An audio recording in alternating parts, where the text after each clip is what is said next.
Hi, good evening. I am Poem Praise to Peace and blessings to you. I do have an evening read for you this evening. We are going to be reading out of Lies My Teacher Told Me by James Lowen. We are in chapter number 6. This is take number 11 of this chapter. So, without further ado, let's go ahead and get into take 11 of chapter 6. It reads as such. As noted in the previous chapter, the songs such as Nigger, Doodle, Dandy reflect the racist tone of the Democrats' presidential campaign in 1864. How did Republicans counter?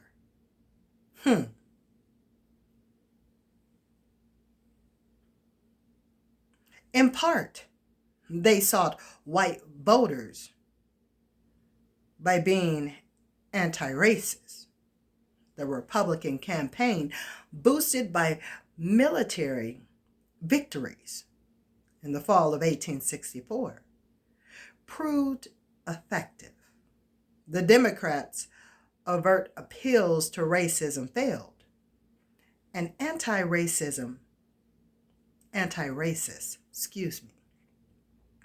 Republicans triumphed almost everywhere. One New York Republican wrote, "The change of opinion on this slavery question is a great and historic fact. The change," I'm going to repeat that again. "The change of opinion on this slavery question is a great and historic fact. Who could have predicted this great and blessed revolution?" People around the world supported the Union because of its ideology. 40,000 Canadians alone, some of them black, came from the South to volunteer for the Union cause. Ideas are more important than battles, said abolitionist Senator Charles Sumner, speaking as the war wound down. Now I'm going to show you a picture here real quick. Let me get a little bit closer. You see that picture? Okay. I'm going to read to you what it says under the picture. This is what it says, y'all. Illustrating public liberty and private right, Nast shows the New York City draft riot of 1863. White thugs are exercising their right to beat and kill African Americans, including a child held upside down. Yeah, I'm going to show you that picture one more time.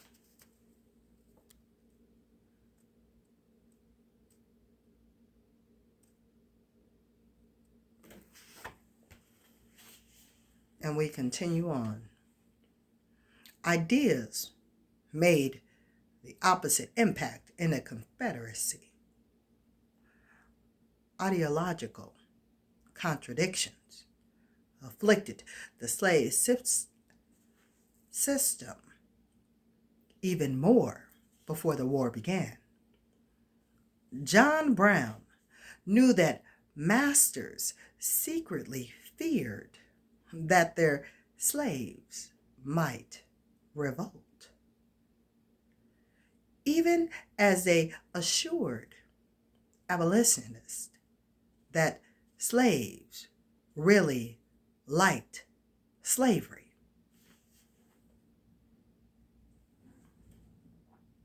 One reason his Harper's Ferry's raid prompted such an outcry in the South was that slave owners feared their slaves might join him.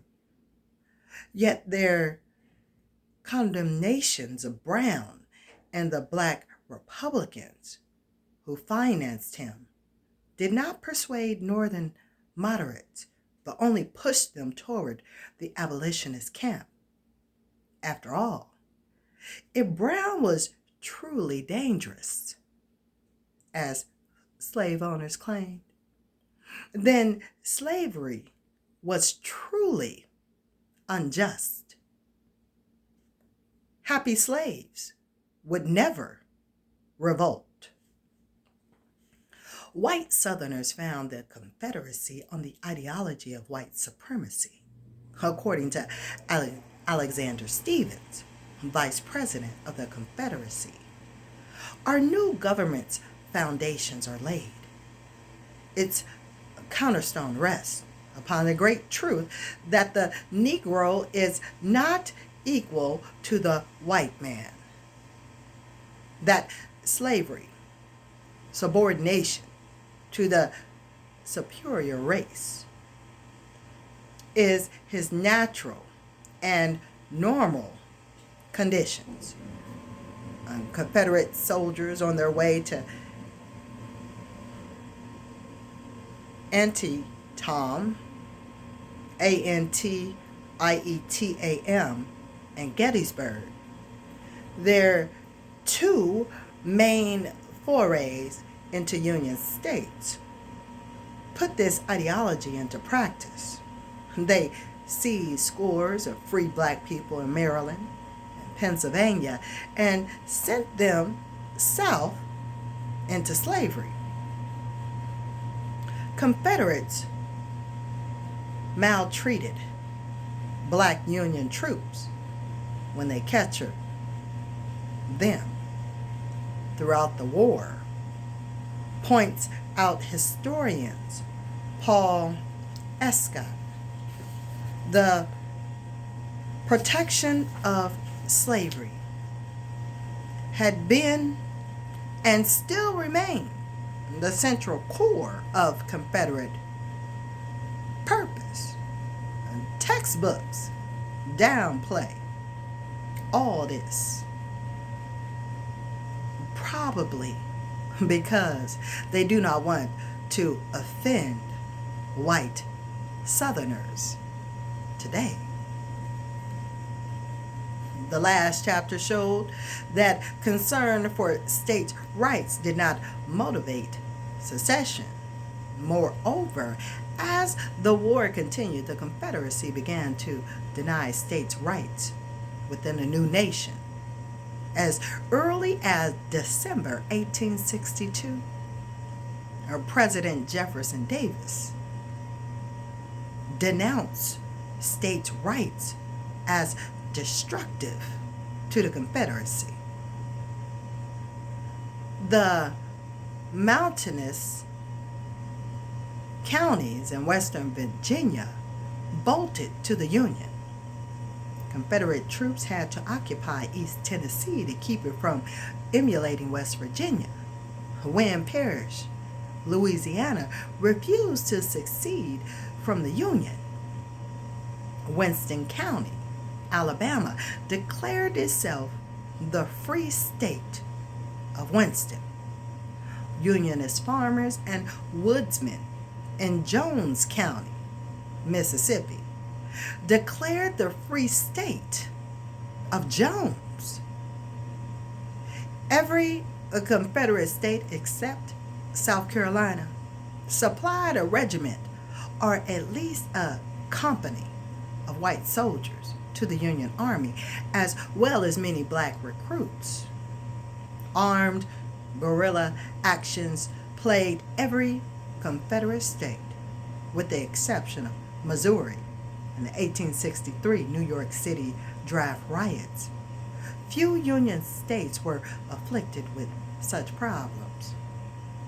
It became dangerous for Confederates to travel in parts of Alabama, excuse me, Florida, North Carolina, Tennessee, and Texas. The war was fought not just between North and South, but between Unionists and Confederates within the Confederacy and Missouri. By February 1864, President Davis despaired. Public meetings of treasurable character in the name of state sovereignty are being held. Thus, states' rights as an ideology was contradictory and could not mobilize the white South for the long haul. Every recent textbook tells how the issue of state rights interfered with the Confederate cause. Otherwise, however, they ignore the role of ideals in the South. The racial ideals of the Confederate proved even less serviceable, serviceable,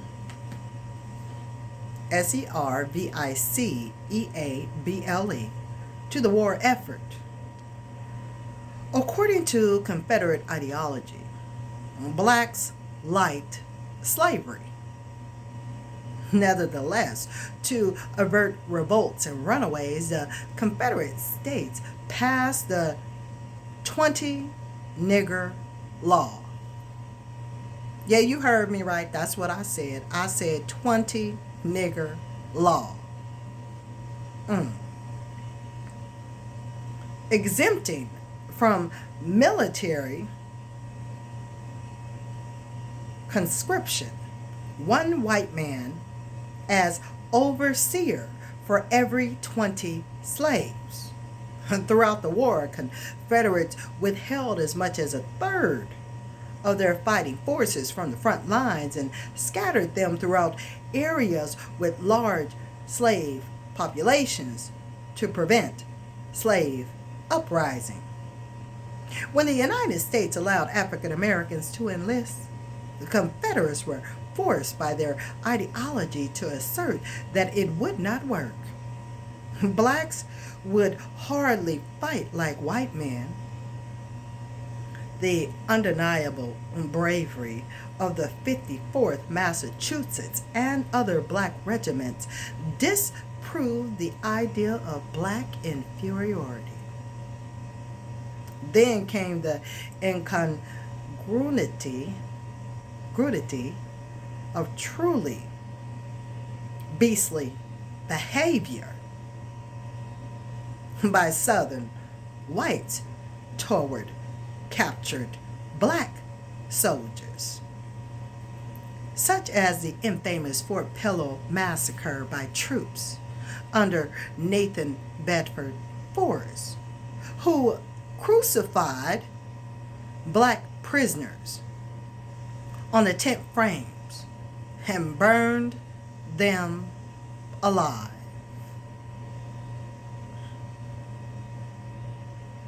All in the name of preserving white civilization. That's going to complete this take 11 here on Poem Praise 2. Stay tuned for us to continue to read Lies My Teacher Told Me by James Lowen for take number 12. I do thank you for listening to this take. May peace and blessings be upon you and your family. I will see you on the next take. Until then, let us all heal, it beeth thy will. I'm Poem Praise 2. I'll talk and I'll see you later, y'all. All right, till next time. Peace and blessings. Later, y'all.